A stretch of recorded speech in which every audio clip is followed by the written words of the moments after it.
Assalamualaikum warahmatullahi wabarakatuh. Sebelum saya menerangkan tentang pengenalan ringkas pengurusan haji di Malaysia ini, saya akan memperkenalkan diri saya terlebih dahulu. Nama saya Muhammad Syawal bin Abu Bakar. Nombor matrik saya di HSU 2020-24-591 dan saya daripada kelas di PSU 4B. Saya akan menerangkan tentang pengenalan ringkas pengurusan haji di Malaysia. Untuk pengetahuan anda semua, syarikat yang amat dikenali untuk menguruskan pengurusan haji di Malaysia adalah syarikat tabung haji. Urusan haji yang dilaksanakan oleh tabung haji adalah proses yang berterusan dan dilakukan sepanjang tahun bagi memastikan perjalanan operasi haji adalah lancar dan efisien. Pengurusan haji di tabung haji sendiri adalah berbentuk komprehensif. Bermula sejak bakal-bakal haji menyimpan wang mereka sehingga mereka kembali ke tanah air setelah selesai menunaikan haji di tanah suci. Proses pengurusan haji terbahagi kepada 20 aktiviti termasuk perkhidmatan yang diberikan di tanah air dan tanah suci. Saya akan memberi keterangan pada perkhidmatan di tanah air dahulu, iaitu terdiri daripada pendaftaran, pemilihan, kelayakan, bimbingan, pemeriksaan kesihatan, urusan pasport, jadual penerbangan haji, urusan visa dan operasi penerbangan. Manakala di Arab Saudi yang terdiri daripada di Jeddah, Madinah, Mekah dan Mesir, mereka menyediakan perkhidmatan seperti sambutan ketibaan, penyelarasan pergerakan, penginapan, sajian, perkhidmatan nasihat ibadah, perkhidmatan kewangan, perkhidmatan kesihatan, penerangan dan maklum balas, kaunseling, pengurusan kematian, pelbagai perkhidmatan pihak ketiga dan operasi penerbangan balik. Selain itu, aktiviti jemaah di Tanah Suci pula sebanyak 9 aktiviti yang saya dapat nyatakan kepada anda semua. Sebagai contoh, di lapangan terbang Jeddah atau Madinah melakukan pemeriksaan imigresen ataupun kastam. Di Mekah pula melakukan aktiviti seperti tawaf, sa'i dan bercukur umrah dan juga beribadat.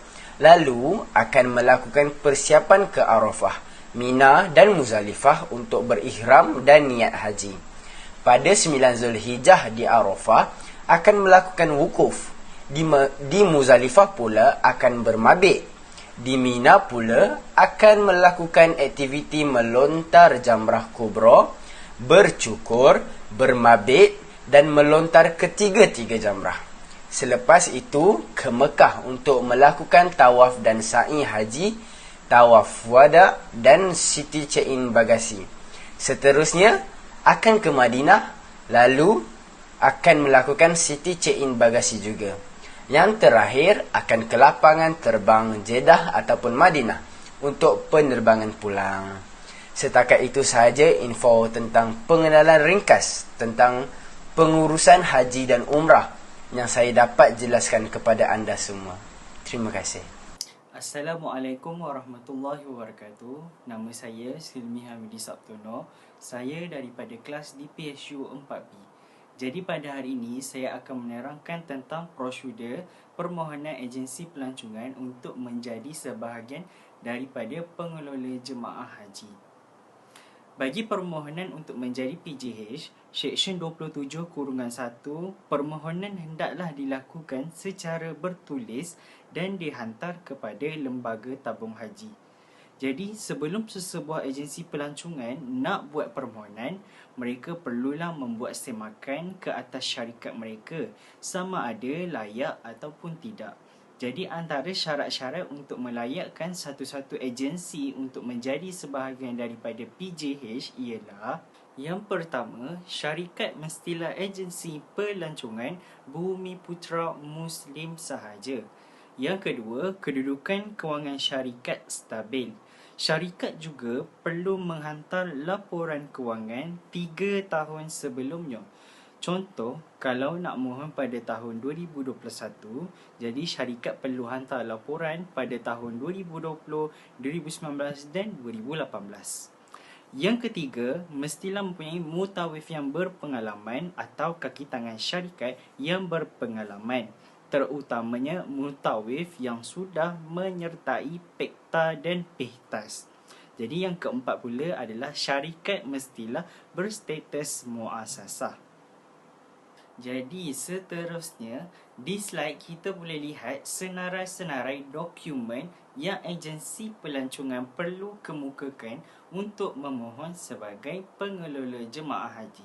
Sebagai contoh, yang pertama, dokumen tata wujud atau tata urus ataupun dalam bahasa mudahnya surat beranak syarikat. Yang kedua, dokumen perakuan pemedanan syarikat yang dikeluarkan oleh Suruhanjaya Syarikat Malaysia ataupun SSM.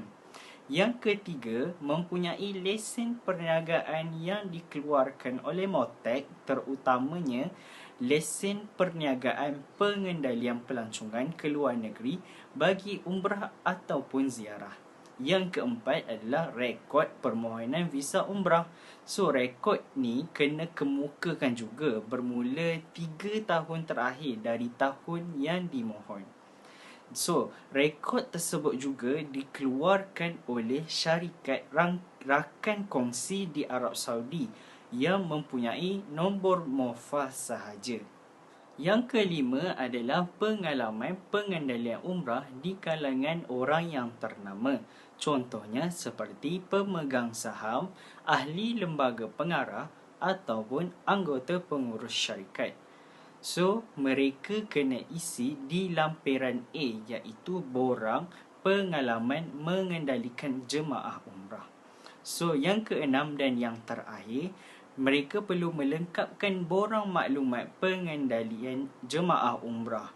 Ini adalah lampiran B, iaitu perkhidmatan umrah di Tanah Suci. So, perkhidmatan umrah di Tanah Suci ini akan dinilai sendiri oleh pejabat konsul haji di Jeddah. Jadinya kat sini, agensi pelancongan perlu mengisi 2 borang, iaitu borang lampiran A bagi pengalaman mengendalikan umrah di kalangan pemegang saham ataupun lembaga pengarah, dan yang kedua melengkapkan borang lampiran B, iaitu borang maklumat pengendalian jemaah umrah. Borang ini digunakan oleh lembaga tabung haji untuk menilai sendiri kualiti perkhidmatan syarikat tersebut dalam mengendalikan jemaah umrah. Jadi saya kira itu sahaja daripada saya. Saya akan serahkan kepada pembentang seterusnya. Assalamualaikum warahmatullahi wabarakatuh. Nama saya Siti Nur Farzana binti Ahmad Sabri. Saya dari kelas DPHU 4A. Nombor matrik saya ialah DHU 202025321. Baiklah, saya akan menerangkan berkaitan kriteria pemilihan pengelola jemaah haji. Pemilihan syarikat yang layak memohon lesen pengelola jemaah haji adalah berasaskan 4 kriteria. Yang pertama ialah pengurusan syarikat, yang kedua ialah kewangan syarikat, yang ketiga ialah pendaftaran syarikat, dan yang keempat ialah perundangan. Yang pertama, pengurusan syarikat. Pengurusan syarikat ada 4. Yang pertama, laporan penilaian prestasi pengendalian umrah dari pejabat Konsel Haji dan Jeddah. Yang kedua, jumlah jemaah umrah yang dikendalikan pada satu tahun dalam 3 tahun terakhir. Yang ketiga ialah pengalaman pengendalian umrah di kalangan pemegang saham utama atau ahli lembaga pengarah atau anggota pengurusan syarikat.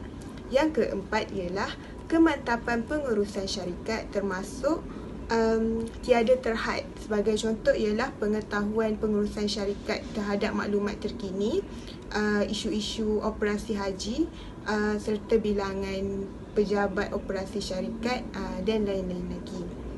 Yang kedua ialah kewangan syarikat. Terdapat 12 kewangan syarikat. Saya akan menerangkan antaranya ialah laporan kewangan yang telah diaudit untuk 3 tahun terakhir, Modal berbayar sekurang-kurangnya RM500,000 Malaysia dan dana pemegang saham yang positif serta rekod sistem maklumat rujukan kredit Pusat Informasi Sistem CCRIS di bawah Biro Kredit Kewangan Pengarah Syarikat, Pemegang Saham Syarikat serta pengurusan syarikat dan lain-lain lagi.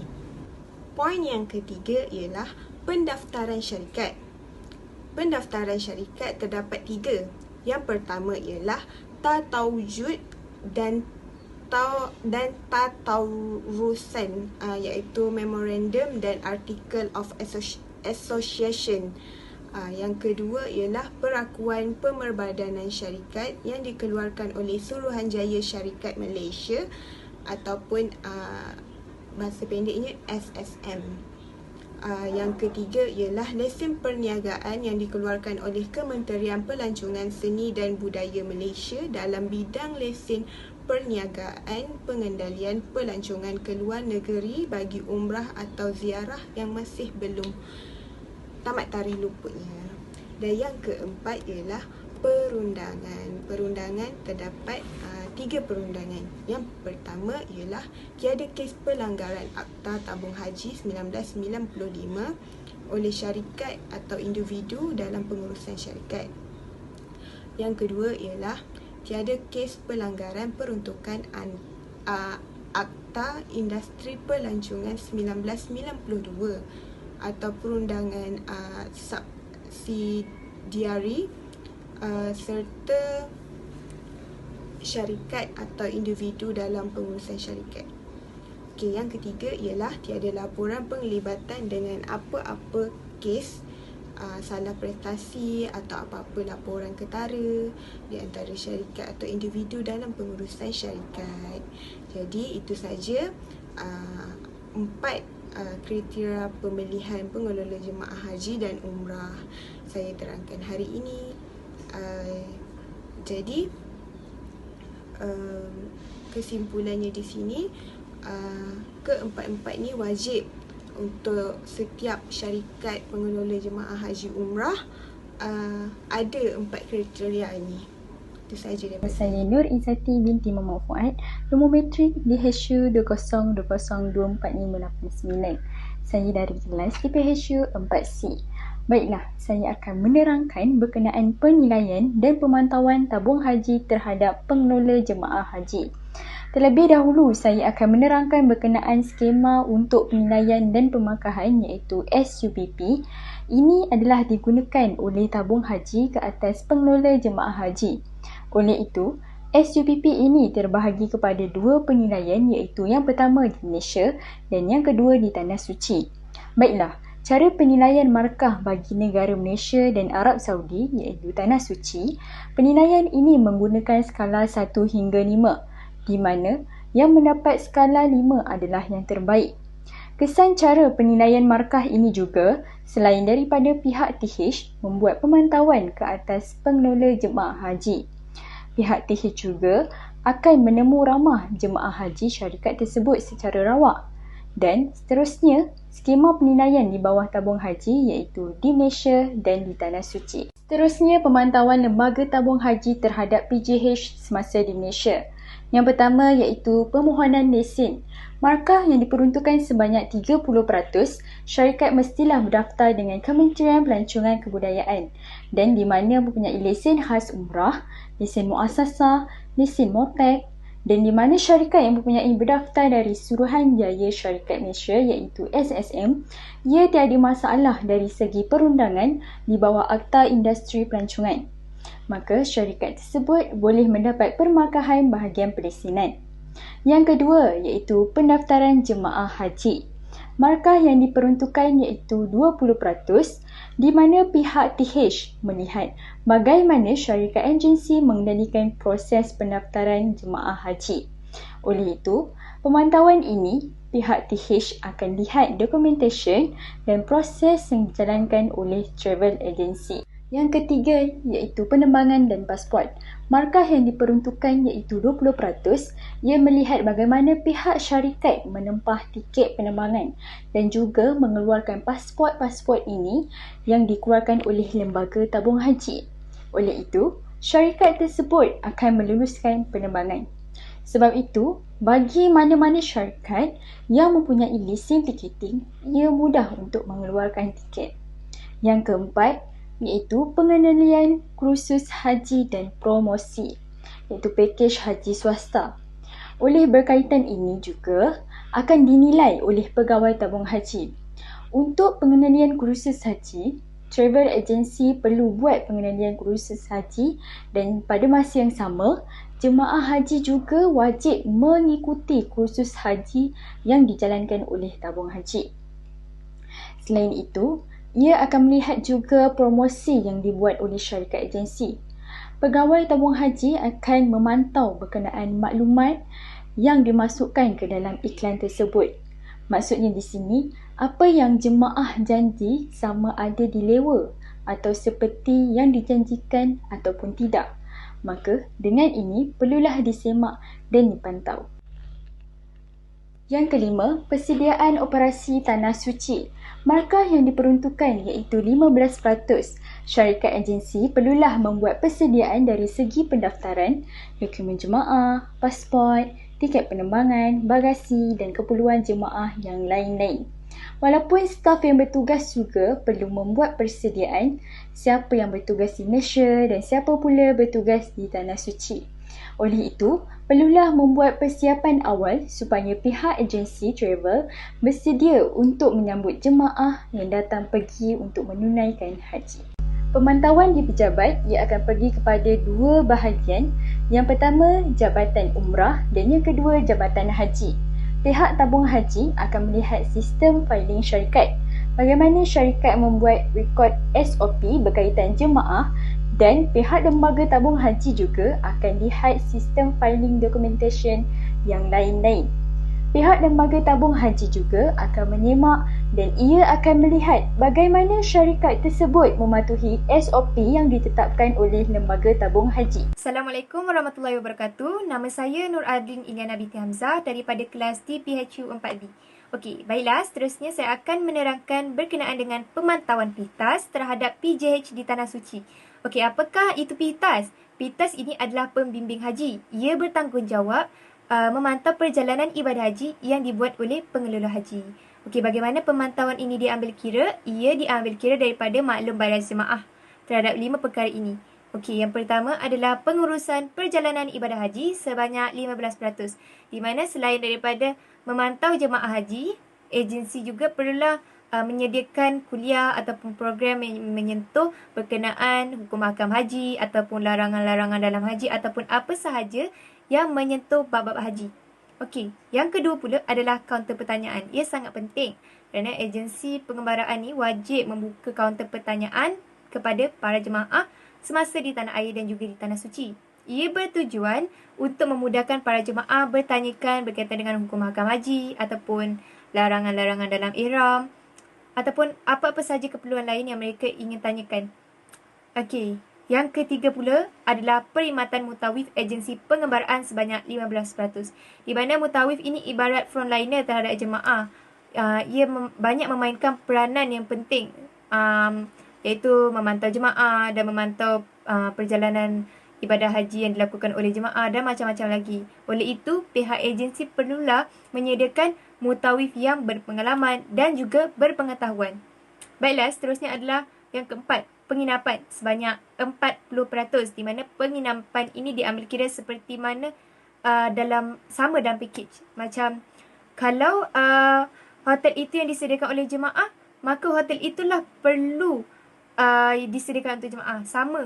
Sama seperti dalam package. Ataupun contoh lain, sekiranya jarak daripada hotel ke Masjidil Haram adalah 1 meter, maka jarak itu perlulah sama kerana ia akan diperiksa oleh pemantau iaitu PITAS, adakah benar jarak daripada hotel ke Masjidil Haram adalah 1 meter. Okey, seterusnya adalah sajian makanan sebanyak 30%, di mana sahaja makanan ini diambil kira seperti dalam pakej juga. Ada kata pihak agensi akan menyediakan makanan sebanyak 3 kali sehari. Oleh itu, ia perlulah disediakan sebanyak 3 kali sehari, tidak boleh lebih dan juga tidak boleh kurang. Okey, baiklah, itu sahaja daripada saya. Baiklah, saya akan menerangkan kesimpulan pengelola haji dan umrah pula. Okey, terdapat 3 kesimpulan yang saya telah perolehi daripada tajuk pengelola haji dan umrah ini. Okey, yang pertama sekali adalah pengurusan pengelola haji dan umrah ni masih terus dikembangkan dari semasa ke semasa dan sebarang perubahan, dan polisi akan secara efektif mengubah pelaksanaan dan prosedur pengelola haji dan umrah. Maksudnya, pengurusan pengelola haji ni dia akan diubah daripada semasa ke semasa mengikut perkembangan itu. Apa-apa sahaja perubahan akan mengikut prosedur pengelola haji dan umrah. Okey, yang kedua pula adalah pengelola haji dan umrah akan sentiasa meningkatkan kualiti perkhidmatan mereka kepada para jemaah kerana asas dalam pengurusan pengelola haji dan umrah adalah kepuasan pada para jemaah yang memilih mereka. Oleh itu, kualiti perkhidmatan mereka ni perlulah ditingkatkan kerana kepuasan itu adalah bergantung daripada para jemaah. Baiklah, yang terakhir adalah untuk mengekalkan kedudukan sebagai pengelola haji dan umrah, pengelola perlulah sentiasa menjaga kebajikan jemaah-jemaah haji selain menyediakan dokumen-dokumen jemaah dengan cekap. Mereka juga perlulah memastikan pengangkutan, penginapan dan sajian makanan yang disediakan haruslah mengikut seperti dalam pakej yang diuruskan dengan cekap. Di mana segala dokumen, penginapan ataupun apa-apa sahaja yang berkaitan dengan perjalanan ibadah haji mestilah sama dalam pakej dan juga perlulah diuruskan dengan cekap oleh pengelola ibadah haji. Baiklah, itu saja daripada saya. Sekian, terima kasih.